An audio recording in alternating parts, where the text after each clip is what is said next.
초반이라고 했는데 제가 고무줄 나이입니다. 빠른이라 시제 나이는 29. 네, 아직 20대입니다. 동기들은 이제 30살인데 이제 참 고무줄 나이가 이랬다 저랬다 해서 참 좋은 것 같아요. 제가 여기에 오면서 아침에 이제 서울에 오게 되면서 무슨 옷을 입을까 고민을 했습니다. 저도 이렇게 멋있게 정장 간지 슈트라고 하는 슈트를 입고 올까 아니면 뭔가 좀 캐주얼하게 입고 올까 하다가 옷을 이렇게 넘기다 보니까 이 옷이 딱 걸리더라고요. 그래서 바로 이 옷이다 생각을 하고 제가 입고 왔는데요. 이 옷은 제가 성수한국 대회에 참여했을 때 올해 네이머 연구에서 판매하던 옷이었습니다. 미시파트 떼자카, 네, 공의와 정의라는 뜻의 히브리어인데요. 제가 이 옷을 딱 보면서 오늘 바로 내 주제와 맞겠구나 라고 싶어서 제가 이 옷을 입고 왔습니다. 제가 국립국어원 표준국어 대사전에서 제가 궁금해서 과연 정치가 뭘까요? 정치를 이렇게 검색해봤더니 뭐라고 나왔냐?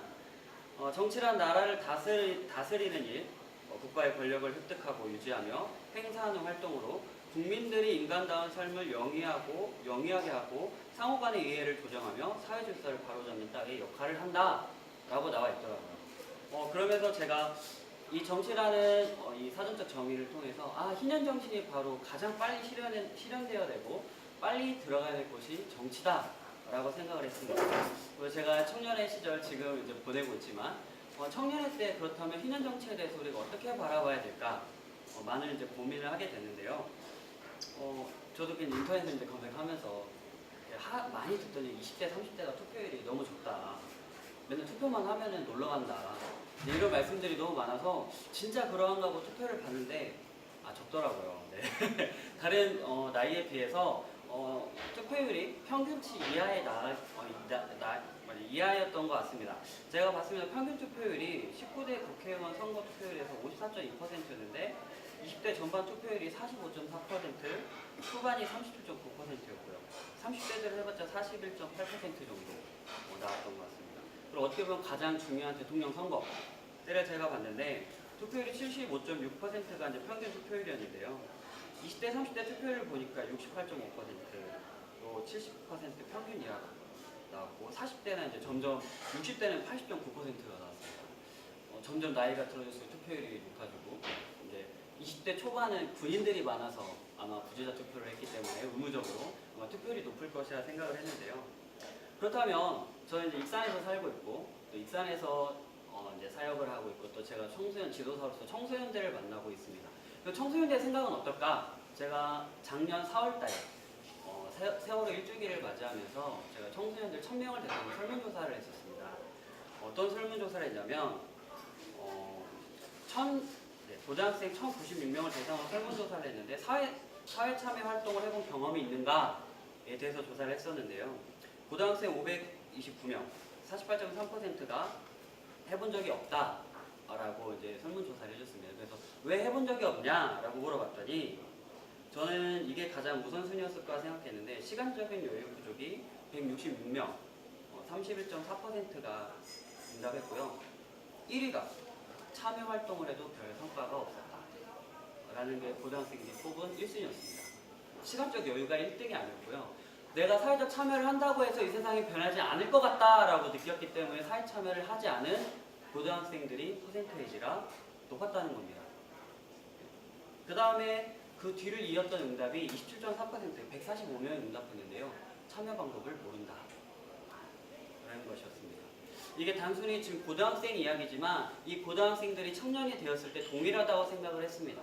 저 또한 그런 경험을 했고요. 아무래도 20, 30 세대에는 과연 내가 투표를 해도 변하지 않는 세상, 그리고 내가 정치 활동을 하고 싶지만 어떻게 해야 될지 방법을 모르는 제 현실을 살고 있지 않는가라고 보고 있습니다. 저는 이 응답을 보면서 두 가지를 봤어요. 첫 번째는 청년들이 정치에 무관심하지는 않다라는 것이었습니다. 응답을 하지 않았으니까 해본 적이 없다라고 고백했던 청소년들이 뽑았던 거는 내가 한다고 해서 변하지 않을 것이다라는 거, 그리고 그 다음 순위를 이어갔던 게 참여를 어떻게 할지 모르겠다는 거. 이거는 우선은 내가 정치적인 사회적 이슈에 대해서는 관심을 갖고 있는데 그 다음에 대해서 행동하지를 못하고 있는 모습을 보았고요. 두 번째로는 청년들의 패배의식을 보았습니다.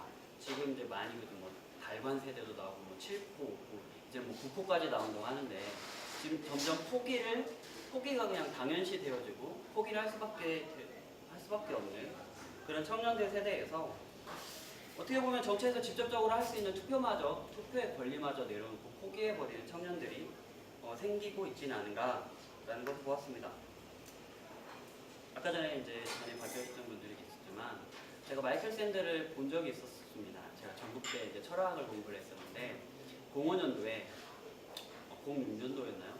마이클 샌들이 전국대에 와서 이제 강연을 하게 됐었습니다. 저는 이제 철학을 공부하는 사람이었기 때문에 교수님이 야 유명한 사람이 오니까 와서 강의를 들어라. 그때 마이클 샌들인 줄 모르고 가서 이제 영어로 하시길래 아 나하고는 상관이 없구나. 잠을 잤습니다. 제가 강의 시간에. 그래서 눈을 떠보니까 옆에 어떤 외국인 남성이 이렇게 있었는데 이렇게 수행하는 비서인가? 열심히 또 잠을 잤습니다. 군대를 갔다 오고 나서 저희 철학과 교수님이 얘기를 하셨는데 그때 당시에 외국인 아들, 그러니까 마이클 샌들 아들도 같이 왔었다. 제 옆에 있었던 사람이 마이클 샌들 아들이었던 거예요. 얼마나 쪽팔렸던지, 내가 한국인으로서 이거 아들이 아버지한테 어떻게 얘기를 했을까. 참 창피하게 했었는데, 제가 그것을 보면서, 아무리 유명한 사람, 아무리 뭐 훌륭한 사람이라도 내가 이 사람의 가치를 모른다면, 그냥 나는 잠 졸리는 그 외국인 교수. 영어를 하니까 난 못 알아들으니까 난 잠이나 자야겠다. 라고 이렇게 될 수밖에 없는 모습들을 제가 깨달았습니다. 정치로 그러하지 않을까라는 생각이 합니다. 정치를 통해서 내 삶이 변화되어지고 어떻게 보면 청년들의 삶과 밀접하다는 것을 깨닫지 못한다면 계속해서 청년들은 정치와 괴리가 그리고 그 갭이 점점 커질 것이라고 생각을 합니다. 그러면서 저는 가장 눈여겨봤던 게 정당들이 청년들에 대해서 지금 어떻게 운영을 하고 있고 또 관리를 하고 있을까라고 좀 궁금하게 여겼었습니다. 그래서 제가 당 홈페이지에 들어가서 정의당, 새누리, 새정치에 들어가서 같은 청년위원회를 어떻게 운영하고 있는가 들어가 봤는데 얼굴에 이렇게 이제 증명사진으로 나온 데는 정의당밖에 없더라고요. 어떤 청년이었는데 정의당 청년위원회 이렇게 나왔습니다.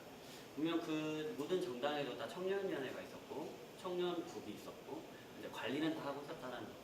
근데 제가 기존에 그 많은 분들을 보면서 우리가 소위 청년 이제 비례대표들 김광진 의원이나 장하나 의원 같은 그런 의원들도 있고 새누리당이 또 우리가 많이 알고 있는 이준석이나 손수조 같은 청년들이 분명히 있었지만 제가 그들을 통해서 느꼈던 거 특히 새누리당의 그 이준석이나 손수조를 보면서 정당에서는 청년들이 정치적인 주체적인 활동자로 보는 것이 아니라 단순히 이미지 개선을 위한 글러리 우리도 청년들이 함께하고 있다라고 그냥 대외적으로 알리고자 하는 그런 글러리로 사용을 하고 있다는 느낌이 저는 강하게 받았습니다. 직접적으로 그들이 정당 내에서 또는 아니면 사회참여 부분에서 그 정치활동에서 직접적인 어떤 역할을 하고 있는지 저는 솔직히 잘 모르겠습니다. 그런 부분에서는 우리 앞으로 정치를 하고자 하는 많은 청년들에게 좀 머뭇머뭇거리게 하는 내가 그냥 일회용으로 쓰이고 버려지진 않을까라는 생각이 들지 않을까라는 생각이 들었습니다. 제가 지금 참여연대에서 청년참여연대 준비위원으로 활동을 하고 있는데요. 그 친구들과 같이 저는 이제 익산이라서 많이 참여연대로 올라가지 못하지만 이제 우리에게는 SNS가 있으니까 온라인으로 많이 소통을 하면서 그래도 청년들이 계속해서 자기들의 문제에 대해서 정치 활동을 하고자 하고 어떻게 보면 시민 참여 활동을 하고자 하는 모습들을 많이 봤습니다. 19살 친구들도 와서 이런 참여연대에 와서 자기들의 의견을 내놓기도 하고요. 또 이제 좀 30대 후반의 분들도 오셔서 얘기도 하고. 제가 아까 전에 이제 들으면서 여기서도 계속 우리 청년들 뭐 할까요? 계속 어떤 정치를 할까요? 18세 뭐 투표권 얘기할까요? 아니면 뭐 지금 어떤 게 청년들의 가장 문제인가요? 이런 문제에 계속 저도 아까 전에 이제 SNS를 통해서 계속 소통을 했었는데 과연 그렇다면 우리 신형 정치 우리가 가장 정치에서 실현돼야 되는 그 신현 정신이 우리에게는 어떻게 그런 부분에서 실현이 될 수 있을까? 저는 첫 번째로 청년들이 정치 활동을 할 수 있는 출구를 마련해야 한다고 생각했습니다. 어떻게 보면 시민단체도 그 메이저급, 참여연대나 이런 메이저급이 아닌 이상 청년들을 교육하고 또는 시민 활동가로서 또한 정치 활동을 할 수 있는 교육을 할 수 있는 데는 거의 허무하다고 저는 생각을 했습니다. 특히 제가 참여연대 가서 얘기를 했었지만 이것도 너무 서울 집중하다. 시민단체마저도 서울에 집중되어 있다. 그렇다면 지역에 있는 시민단체들은, 청년들은 뭘 해야 되냐? 제가 이런 부분에 대해서 좀 얘기도 했었습니다. 그러면서 제가 익산교육실 청년위원회를 운영을 하면서 청년들과 함께 이제 사회 참여를 하고 정치 활동을 했었는데요. 저는 꼭 근데 사회 참여가 정치라고 보고 있습니다. 제가 이제 세월호 사건 터지고 나서 저희 청년들과 함께 익산에 있는 청년들과 안산분향소와 또 팽목항과 또 저희들 이제 익산에서 기도회를 가지고 추모 연대에 활동을 하면서 그 친구가 저에게 얘기했던 한 카톡으로 카톡을 했던 이야기가 있습니다. 제가 잠깐 읽어드리겠습니다. 좀 안타깝다는 생각은 있었는데 정말 생각뿐이었고 시간이 지나니까 저조차도 세월호 참사에 대해 관심도 불쌍히 여기는 마음도 무뎌져 있었더라고요. 근데 오늘 팽목항 딱 도착해서 붙은 플랜카드랑 리본들을 천천히 하나씩 읽어보고 하는데 마음이 큰 바위가 쿵 한 것 같이 너무 무겁고 계속 눈물이 나는 거예요. 오늘 집에 와서 엄마 아빠가 갔더니 어땠냐고 물어보시는데 상황이랑 실종자 가족들과 간담회했던 거랑 다 설명하는데 나는 그동안 그저 내 앞만 보고 가고 있었는데 이런 이야기를 다른 사람에게 한다는 자체가 지난 1년 동안 제 모습이 너무 부끄러웠어요. 팽목항에 안 가보신 분들이 대부분일 것 같은데 어렵지만 시간 내서 꼭 한번 갔다 오셨으면 좋겠다는 생각이 듭니다. 저는 이거라고 보았습니다. 청년들이 참여하고 싶고 활동을 하고 싶은데 어떻게 할지 모르는 상황. 그렇다면 저의 입장에서는 이 청년들이 활동을 할 수 있는 공간과 장소와 또 이런 프로그램들을 계속 개발해야 했다고 생각했습니다. 그래서 그 친구들 데려갔던 거고요. 이 친구 같은 경우는 그냥 세월호가 안타깝구나라고만 생각하고 있었지 제가 실질적으로 팽목항을 갔다 와서 이야기했을 때 굉장히 깨져 있었습니다. 그래서 팽목항, 그러니까 세월호 사건뿐만 아니라 이 시대에 지금 이 사회에 대해서 어떤 문제와 부조리들과 우리가 어떤 활동을 해야 될지에 대해서 지금도 계속 고민하고 있고 다른 문제에 대해서 이제 접근하기 시작했습니다. 그래서 지금 이제 저희가 새롭게 고민하고 있었던 게 청년이 고민하고 있었던 게 재능 노조가 이번에 이제 잘 해결이 되었죠. 이런 노조에 관련돼서 근로자의 복지와 근로자에 대해서 좀 공부를 해볼까라는 고민도 하고 있었습니다. 제가 직접적으로 이렇게 익산교육실을 하게 된 거는 2002년도 제가 고등학교 1학년 때가 가장 큰 저의 계기점이었는데요. 미선이 후순위 사건을 기억하실 겁니다. 축구의 열기가 한참이었을 때 저는 그때 고등학교 1학년이었습니다. 근데 고등학교 때 촛불을 처음 들어봤어요. 저는 촛불 집회에 처음 참여해봤습니다. 촛불 집회가 뭔지도 모르고 그때라는 그 촛불 집회라는 개념도 모르고 이게 지금 누군가가 죽었고 이게 잘못된 거구나 라는 생각에 촛불을 처음 들었던 것 같습니다. 그때 경험과 기억이 저를 이 자리까지 오게 만들었다고 생각을 합니다. 저는 청년들이 활동할 수 있는 다양한 루트들을 개발해야 한다고 생각합니다.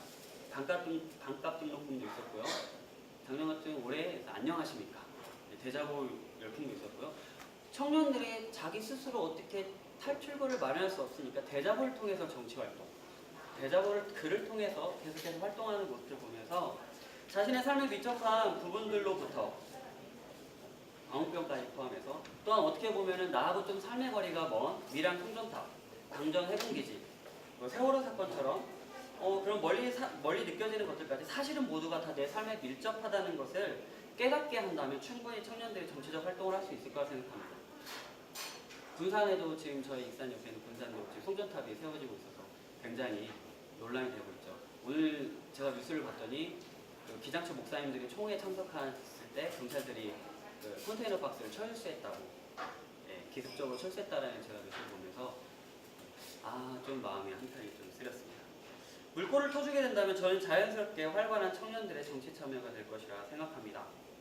제가 좋아하는 성경 구절이 두 군데가 있는데요. 그 중에 하나가 야고보서 2장 26절 말씀입니다. 영혼 없는 몸이 죽은 것 같이 행함이 없는 믿음은 죽은 것이니라.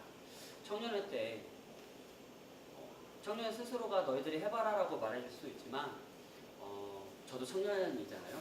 우리 선배님들께서 그리고 어떻게 보면 청년에서 좀 더 앞서가 있는 청년들이 그런 활동을 할 수 있는 물꼬들을 터주고 청년들을 그냥 하나의 소모품으로 쓰는 것이 아니라 이 시대의 미래의 주역이라는 것을 깨닫고 어떤 청년들이 있어야 어떻게 보면 신당이든지 기존 정당이든지 그런 당 활동에 있어서 살아날 수 있고 더 멀리 나가서는 우리나라가 살 수 있다는 것을 좀 우리가 깨달았으면 좋겠습니다.